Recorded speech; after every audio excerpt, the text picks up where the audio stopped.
They were the perfect couple, but only on the outside. They smile for the church, warm greetings at the door, matching Instagram devotionals.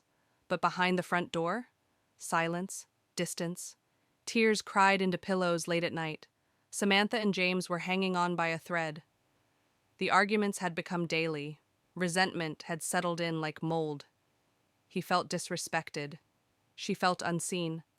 And somewhere between unmet expectations and unspoken wounds, they both stopped praying together. One night, after yet another fight, James slammed the door and didn't come back. Samantha fell to her knees, gripping the edge of the bed like it was the only thing holding her to the earth. Through broken sobs, she whispered, "God, is it over?" That night she opened her Bible, hoping for anything that felt alive. And her eyes land. The Lord is close to the brokenhearted and saves those who are crushed in spirit. Psalm 34, verse 18. She clutched that verse like oxygen. Meanwhile, James was sitting in a parking lot, hands trembling on the steering wheel. He hadn't left because he stopped loving her. He left because he didn't know how to fix it. In the silence, a verse his grandmother once made him memorize whispered into his mind, "Husbands, love your wives, just as Christ loved the church and gave himself up for her." Ephesians 5:25. He realized he hadn't been loving her like that. Not with grace, not with patience, not like Jesus.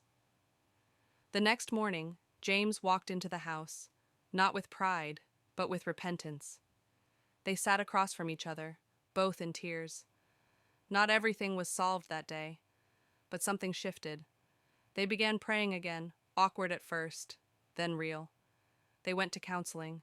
They opened their hearts. They invited Jesus back into the center. Months passed. The tension softened. The laughter returned. And one Sunday they stood in front of their church, hand in hand, and shared their story. Not of a perfect marriage, but of a redeemed one. Because what God has joined together, let no one separate. Mark 10:9. This story isn't just about Samantha and James. It's about what God can do with broken things, if you place them in his hands. God still restores broken marriages. He still heals broken hearts, and he still redeems broken souls.